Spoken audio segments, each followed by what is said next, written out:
Hello everyone, welcome to another episode of our Freelance Creative Exchange. I'm Yin. I'm Jayce.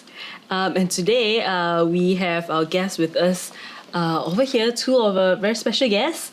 Okay, one is Kang, who is a artist who owns the brand theKang, right? And you are a freelance artist, designer, specializing in upcycled accessories and unconventional materials. I work a lot with upcycled and unconventional materials. Wow. So do you mind sharing with us what you mean by unconventional materials, for example? I guess a very good signature of my work is the use of cable ties actually to create Cable ties. jewelry and accessories. Wow.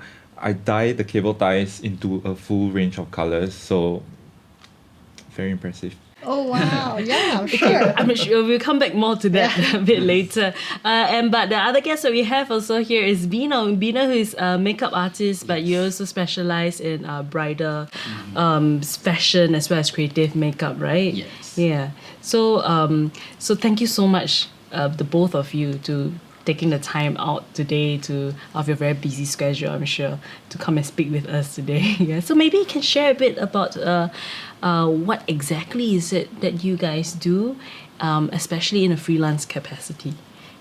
So I am the creative makeup artist. So my job basically, I work with could be singer to models to a regular woman that's going for her special occasions, or anybody who just want to look good. So to me, like, makeup is really that one thing that really give you that confident boosting level. And I think everybody loves to look good. So even for guys as well. Yep. So even guys, before going in front of the camera, they do need a little bit of like powder, a little bit of like prep and prime for the face to Right. look good. So Yeah. I've been doing it for over more than like 28 years already. Wow. Yeah. So do you started out as a freelancer as well? No, I was with a company, Estee Lauder company. I was with them for 25 years before I decided to venture out on my own.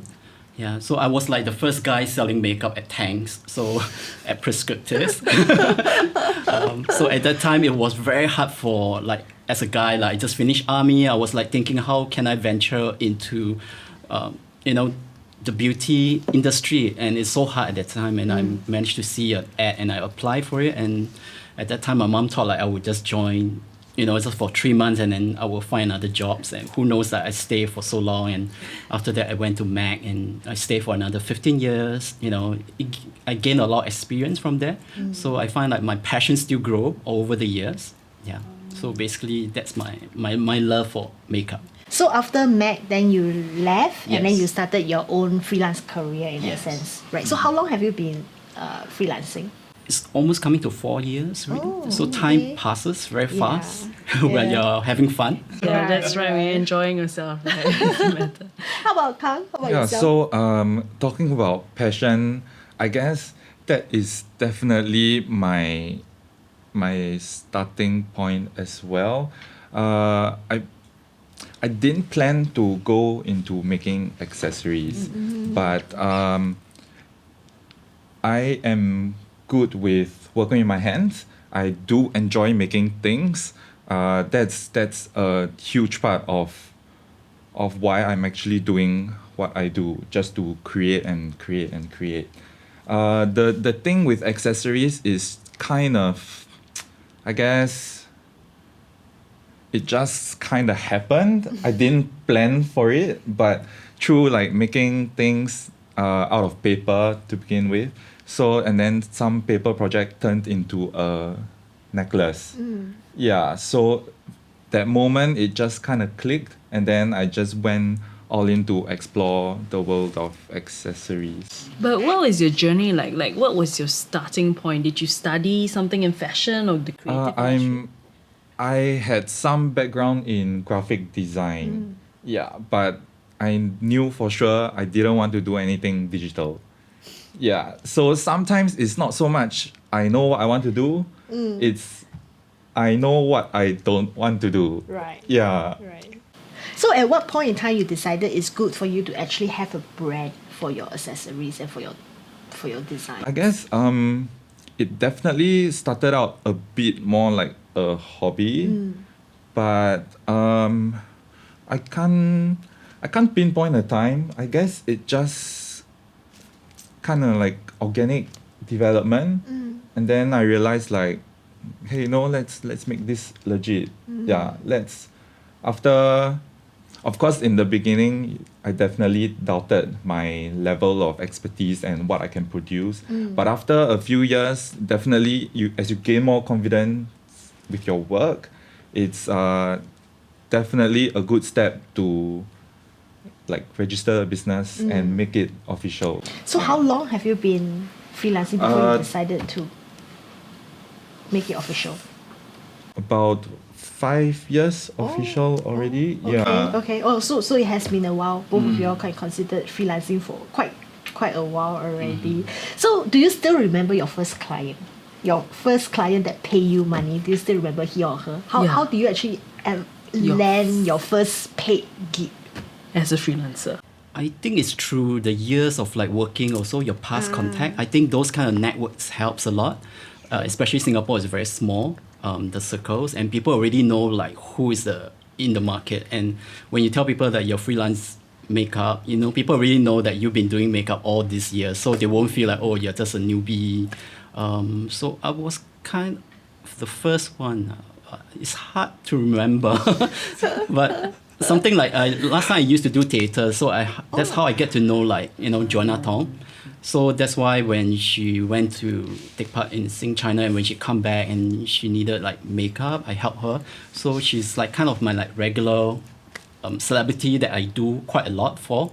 So I'm really proud of her, like making Singapore proud, and at the same time, you know, you can kind of like do a lot of project with her, and we did a lot of things like from her TV commercial to her a lot performance to her concert as well. So actually there's a lot of like memorable experience and enjoyment time, because like even makeup is such a small thing, but at the same time it's like a teamwork. So I always cherish every project that I work with. So I always feel like sometimes you don't get the same team again. So that's why I always like take Wi-Fi and you know, like try to document and put it on my Instagram. And you know, like through the years when you look back, you know, it's like, hey, actually we did quite a lot of like major projects and things, like, you know, but at the same time you still keep moving forward. Yeah, it's like you're so involved with the day to day and the next project and the next day, you know, who you're gonna do next, the next job. That after a while you just like you forgot how long it's been and forgot the first job, more or less. How about Kang for yourself? For me, definitely can't remember who's the first paying customer, but I guess before this 5 years of full time, actually for many years, a few years before that, my first few steps was to join a lot of pop-up art markets here and there. Yeah. So based from that period in time, I guess I can't remember who's the first paying customer, but I definitely can remember the general feedback that I got, which was pretty much quite encouraging lah. Yeah. And I think the both of you have worked on a couple of jobs together. Yes. Have you guys? Yes, it's true. Like a fashion shoot that I get to know Kang, and I'm like, wow, this guy is so talented. He can make accessories like by using trash bags, you know. Yeah. And in fact, I think that ring that you've got there on your finger as well, that's one of the material that you made out of trash bags. Yes, right? this is a snake skin kind of material that's made from trash bags. Yeah, that's cool. So you also have a few different things that you have out that you've brought with yourself today. Yeah, to I share, had so. some pieces. Including a watch. I tell you, I've never seen a Casio watch like that. It's as I said, I started off being a very crafty DIY person. So yeah, this watch is just, it's been with me for many years already. Yeah. Was that like one of your first works? You know, you have a bit of nostalgia with it. And I guess this watch was from my army days. So yeah, it's just that it's got that old school vintagey look, but the rubber straps never last.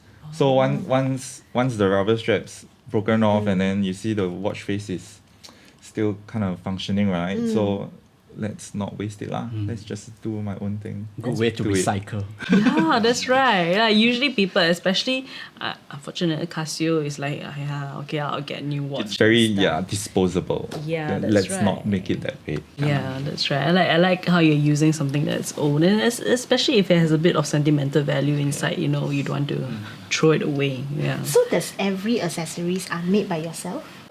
Yes, I've been a one-man Handmade. show Right. for like ever lah. So do you deliberately keep it this way? I guess yes. So like every piece I create literally has part of my soul in it. Yeah. For the moment, I'm not producing in high volume, so I don't really need like a whole production line of people. But that one, in that sense, maybe it limits the scale of my work. But that is organic growth. We'll just leave it for the future. But if we're talking about having more hands on board, it's definitely still an option. Just that it's not a requirement now for me. Yeah. Yeah, I guess it's the same for you, right, Beno? Because the both of you are in traits that are very personal. It's very independent in that sense. Do you guys ever think of, or for Beno yourself, have you ever also thought of expanding? Like, this is my team of makeup artists. You can use It all depends on the project. Like the more recent, like the MediaCorp Countdown fashion shows, Yeah. which I did the makeup as well, because that one is like we have like a bigger models to makeup. Plus, I'm doing Joanna Tong for her performance. So that one I did include a few of my freelance makeup artists. Okay. So it all depends on the project. If not, then it's always like me alone, because sometimes you're just only doing a cover or just doing one celebrities, or maybe because of the time spread, you can kind of like easily kind of manage the time. So I'm quite curious, right? You do work with a couple of celebrities, yourself included, also Kang. Do you guys, when you guys are engaged, is it more because the celebrity is the one who's looking for you? That particular person basically is the one looking for you. But I understand that you guys also do a lot of like fashion shoots that's under magazines or publications. You know, are they the ones who engage you? You know, who's the paymaster basically? Depending on the jobs, like for me, sometimes it's the magazine who will like source me directly, you know, like, oh, are you free for next week a fashion spread or a cover? For celebrity wise, sometimes they will also approach me personally, or sometimes through words of mouth. Like maybe someone they really know, like who's in the market, and they might want to try you out. And I think makeup is always about that connections. So if you can build the rapport and people see you being professional beside your reliable skills, like people can trust you and they feel comfortable, they will book you again. So I always feel like, you know, it's always being professional. Yeah. So you're talking a lot about the return customers as well. Yes, because you always want return customers. I find that that's when you know that you're successful. Even for Kang, if the customer keep on coming to him for more accessories, from earrings, you know, to other stuff, you know, like that customer love your design, and you know there is a connection. Yeah. So how many of such customers have you worked with, Kang? I mean, in terms of always wanting just your accessories, because there's so many other options, right? Yeah. So do you see a specific trend in terms of the celebrities that will like your design more, like maybe those that is more eco-friendly, or maybe those that are younger? Or your demographics, basically, of like your the demographic of customers. customers, yeah. For me, currently, I definitely have a handful of hardcore supporters. Nice. I mean, after a few years, you definitely build up some supporting fans, lah, I would say. Yeah, but when I guess if we're talking about celebrities endorsement, I guess that is a part of marketing that we kind of have to figure out on our own, because celebrities, they do have their own system of stylists and managers and agents and whatnot. So I guess for my example, I'm quite lucky that I got introduced to Keng Hua. So she personally enjoys my work. She understands where I'm coming from as an artist. So she definitely does support me in that way by having my pieces on her. Yeah. Because I saw her wearing at her red carpet events. Right. Yeah. She's quite supportive Yes. of I guess some celebrities probably don't have the time to really just look around and do their research on a specific thing. I guess that's probably stylist or agent's job. Yeah. So on our part, it's best to be out there and network just to get to know the people behind. So how important is social media to your trade of business? My trade is very important because like for me it's like I always try to have like fresh content posting on my social media, because I think that is one way of like, it's almost like your Beno magazines, like what you've been doing, what products you like, it's all about sharing. So I think it's very important. And also like I do get like client reference through Instagram kind of message, and I think that's very direct.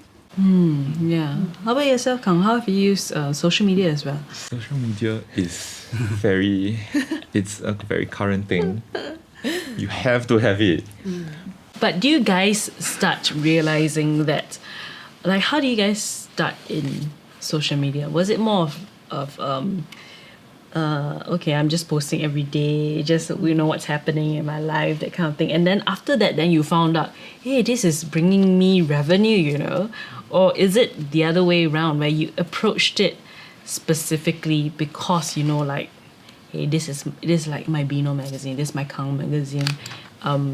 So is the approach that you take to it, which one did it come from?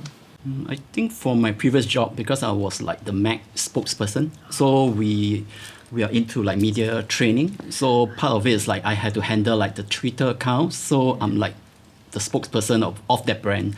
So even when I left, I kind of like, I know like, social media is very important. So it really how you brand yourself, how to make it interesting, the content. So sometimes I don't like to just talk about makeup. I like to make it like more lifestyles and like things that you experience, or maybe it could be an inspiration that you see, or you happen to travel and you experience something different. That can be also be quite interesting for me. Yeah. He's trained social media.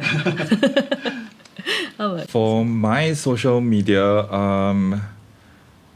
I don't like to be outrightly trying to sell something. Yeah. It comes from me wanting to share my process. The process of creation for me is kind of a very important thing. So that's what I show through social media. It's mainly how does this plastic bag get transformed into a final piece of accessory. I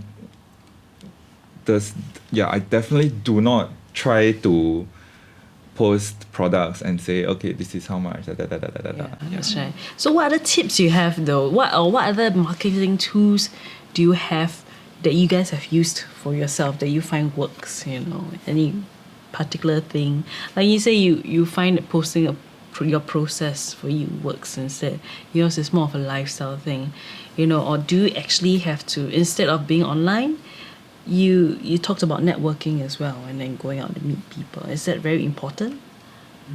I think it doesn't hurt to meet more people, because you never know, like, someone in the future might need, a special occasions, and then they need makeup or anything like, or to dress up, for special occasions. They need that accessory to, complete the whole look. So you never know. So there's no harm like making more friends. I think word of mouth actually still has been the strongest marketing tool. We are dealing with very tactile I guess outputs. So a lot of things don't come through pictures. It definitely, for me especially my work, you really have to feel it physically in your hand. So client referrals is for now it's been the most effective marketing tool. So both of you are actually in, I would say, what may consider as highly competitive market. right? So for maybe two parts to the question. First question is, how do you then try to differentiate yourself, right? Because there's bound to be newcomers every day, coming into the sectors. So how do you differentiate yourself? Then my second question then, of course, is then, do you have any tips or advice for newcomers who are interested to be a makeup artist or to be designing accessories? How can they enter your industries? I find it's always you are the biggest, challenger. Your opponent is never be another makeup artist, because I think everybody have their own styles, they have their own clients. It's always depending on individual. So if you want to be a freelancer, I find you have to have that discipline, that drive, and that passion that you enjoy doing. If not, it will be very hard, because you'll always be checking on others people's Instagram, what they're doing, and you're not getting. I don't think that's very helpful. So I think it's always working on yourself, like to improve on yourself. I think that's more important than rather you trying to compare with the next peers or whatever. So whoever that wanted to do freelance, I think you really have to be extra hardworking, because there's no one going to push you, unlike a company like will always give you job and then no question asked, you just do it. Whereas when freelancing, you have to go and outsource, you have to make friends, and you never know, the opportunity will just come and you have to grab it. Yeah. How about you, Sometimes I think it doesn't really help if you obsess too much about competitors. They always talk about USP. I find that term very annoying. But Never use. are people still using it? I guess yes, right? In like the strictest sense, when you need a plan and everything. But I guess as annoying as the term is, it kind of makes sense. You really do need to find a perspective or a direction. Not necessarily be like completely different, but at least you yourself got to like believe in it, and if that is what you're passionate about, then you basically just keep true to that. And then I guess then in that sense you are kind of moving forward with the passion and that direction in mind, so shouldn't go quite wrong with that. Because after all, it's something that I guess you believe it yourself, So at a certain point, I think it's about what other people are talking about. It's about where you want to go, right? Yeah. It's about what you want to do and the message that you want to convey in your work at a certain point. Yeah. So I feel that's very important. But have you guys encountered any challenges throughout the years that I wouldn't say only through your freelancing career, but throughout career in general, to get to where you guys are today, having your own very defined role, having your own fan base, having your own client base? I think definitely there will be, because there is, as a freelancer, sometimes you never know when's the next project's coming. Yeah. Sometimes there could be like down periods. People might say that, oh, you have so much free time, but they didn't even know like, okay, when you have a lot of free time, meaning there's no much project, and that means there's no much of like income coming. That can be quite worrying. So I always feel that so as a freelancer, you have to take care of yourself. So I think like doing exercise, looking after yourself, because there's no like free medical. So you have to look after yourself, do exercise, keep yourself fit, even mentally, like just how to motivate yourself. So even there are times when you're like self-doubt or you're down, you can read something like a self-help book. So sometimes it's just kind of like that aha moment again, and then you find out, okay, I need to keep on fighting. Drought season is real. It's for freelancing in general, you definitely need to be able to persevere through some of the more lull periods. So do you have any suggestions for new freelancers? How can they overcome the down period? So just now Beno mentioned exercising. Use that period to exercise, acquire new skills. Then how about yourself, Kang? Is there specific things that you do during your down period? I guess for me, through all these down periods, I guess it's just looking through what you have done already and just kind of regroup and reinforce why you're doing this. Yeah, so it might be a bit demoralizing at times lah, but you just kind of gotta take a step back, just look at things in the big picture, and then just press on lah.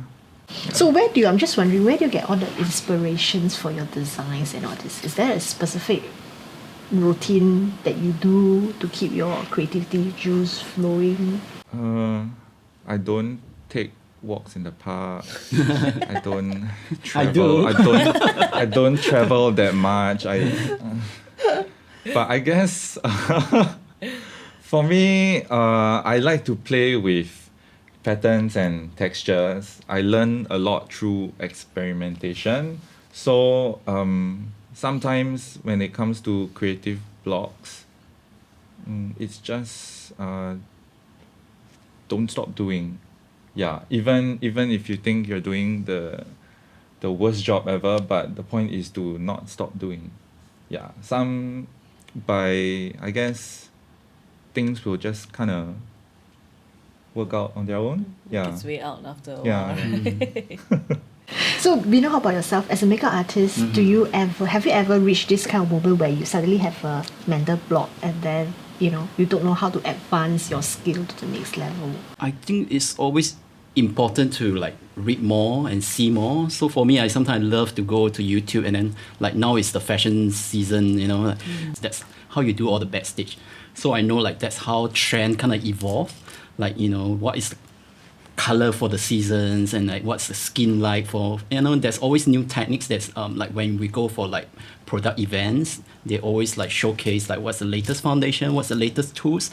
They also give you an idea like what is, the trend that's in the moment for makeups, or in general, like the trends that's happening.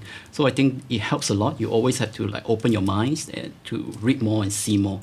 Yeah, so not only like in fashion, so sometimes even like movies for me, I do like to like go for jogging, walk in the park. So even when I look at flowers or plants, I like to see the colors formation.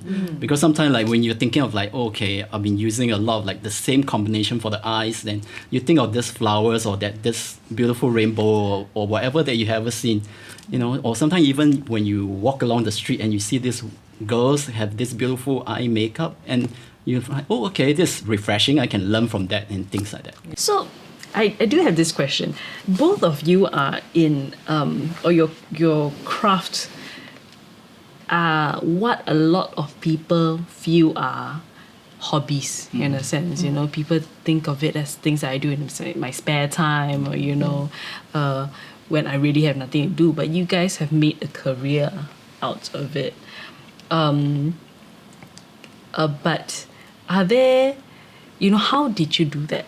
But first of all, and are there any misconceptions from people because of the things that you do? For me, it's not comments, it's more like encounters. Like, because we are providing service, sometimes they expect you to do it for free.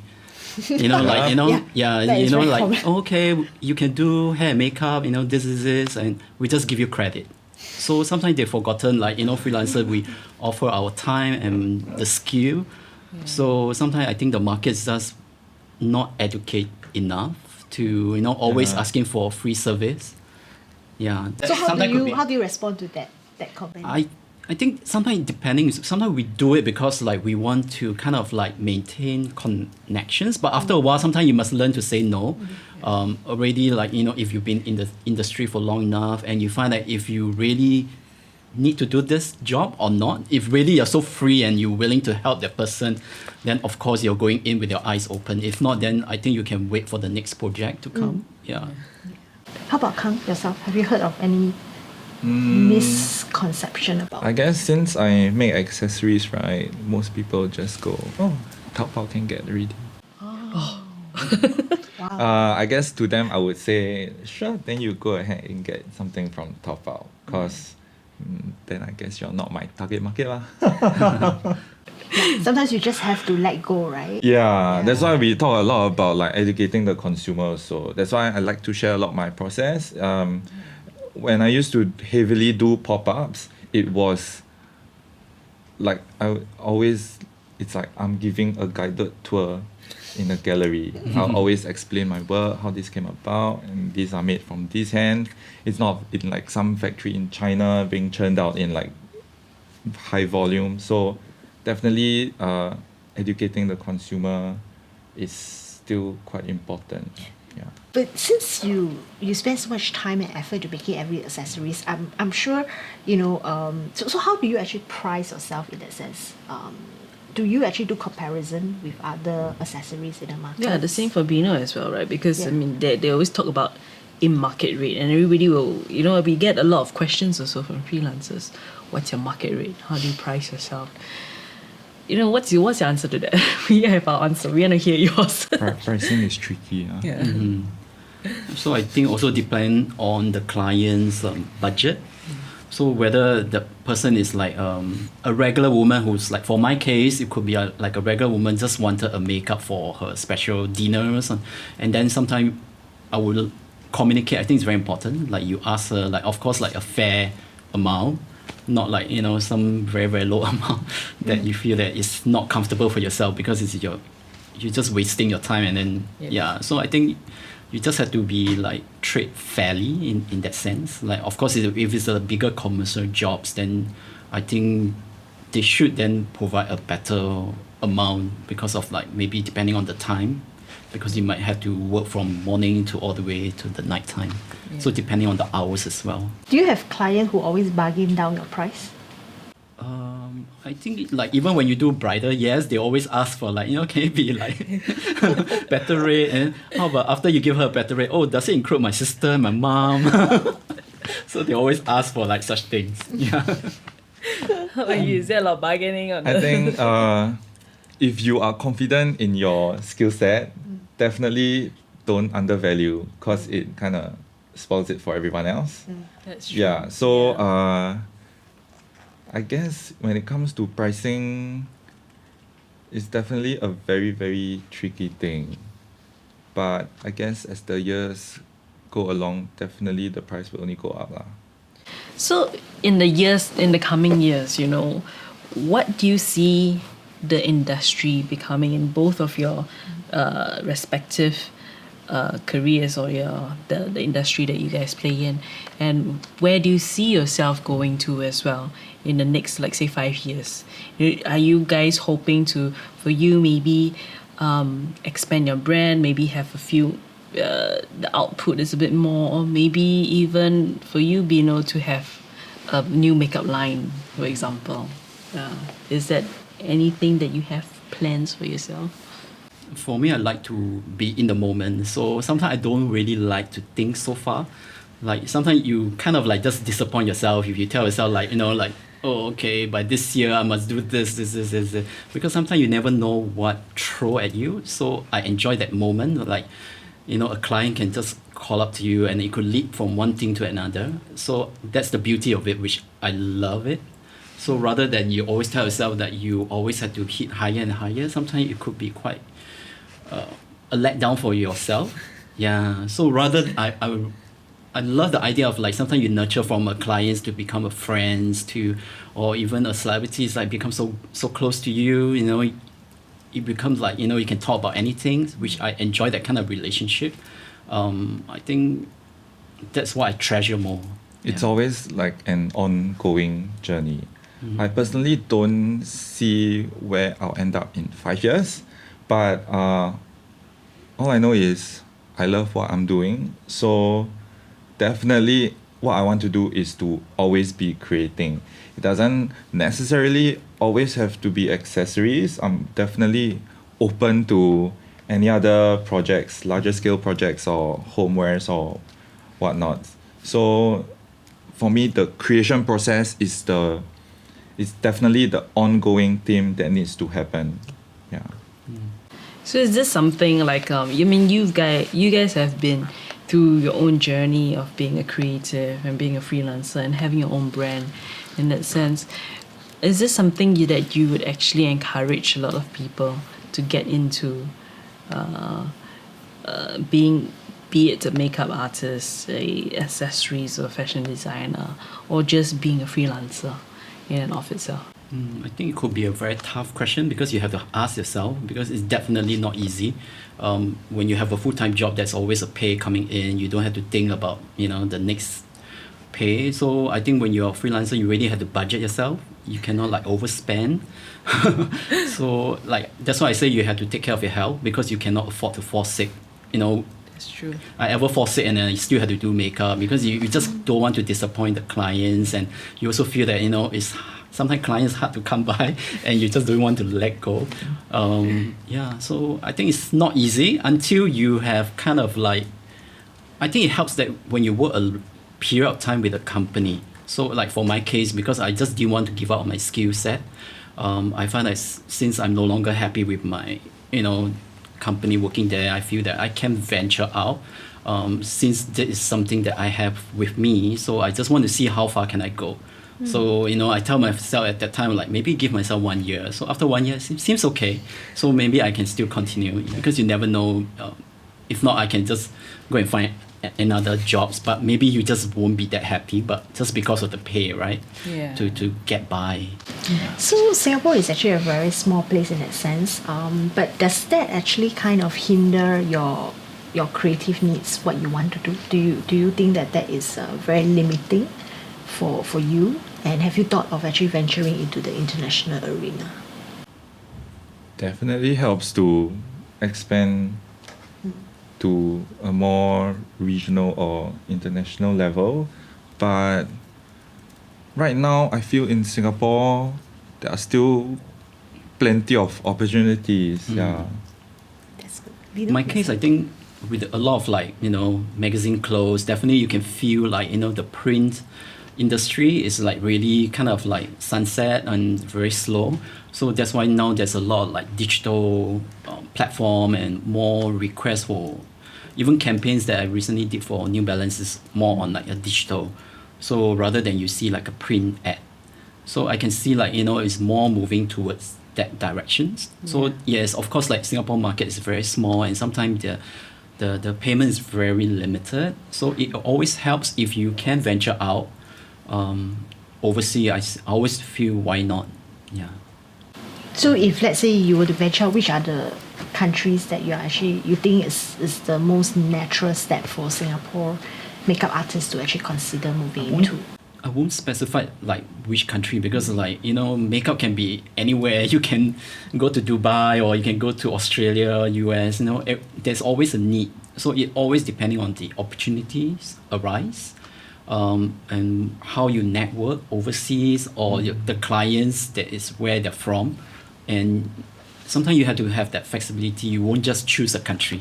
So when someone book you, are you willing to come to China to do a client? Of course, you will say yes, or if the budget is correct and things like that, of course you go. So it's where the demand takes you. Yes, sometimes. yeah. And basically, at this current climate, I guess, like, citizens of the world, so it becomes like the whole country boundary sometimes it gets a bit blurred out. I literally have customers who are Singaporeans but are based in US or based in Australia. Yeah, so in that sense, yeah, everybody's just... So they doesn't order matter. and then you ship it over to Yeah, them. yeah. So is there any current project that you're working on right now? Or maybe Kang, you'd like to share with us? Are you working on any new texture or a new design? That's like... Currently, I'm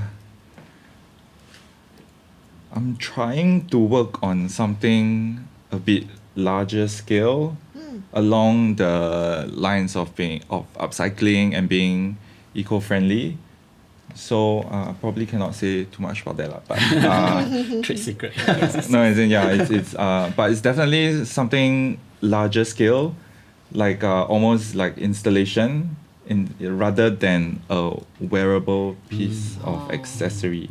Yeah, so that's that's definitely literally bigger and more. But recently fun. we worked together on Inch Hua, her latest Oh, yeah, music I've heard of video, that. Yeah, that's Sun and great. Moon. So so I did the makeup and he provided the accessories for her wardrobes and all that.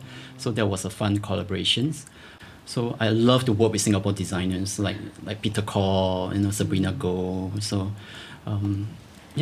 that's always fun to support local fashion Local. design. Yeah, the support is the important part. I mean, it helps for everyone to gather, and then that energy just kind of multiplies. And I can imagine. So exciting to see the new things that you have coming up. Right. But thank you so much for all the sharing, and I'm sure our audiences have picked up a tips or two from you. We just have one last question, and this is the question that we pose to every one of our guests who attend our podcast. So the question is, if you can give one piece of advice to your younger self, whether is it when you're working, or just starting out, so what would you tell yourself? What is that one piece of advice you would tell us, your younger self? I think being true to yourself is very important, and knowing what you really like. So I find that if you like what you do, really, it shows. So there's no Monday blue for me. So it's more like you enjoy the work. So even if for me, sometimes it's very tiring because although makeup is very small, but when you add them up, it's very heavy, and you have to travel with that, and you just do your work and there's no complaint. So you won't tell your parents or your loved one that it's so hard, doing my job and things like that. It shouldn't be that. So be true to yourself, I think.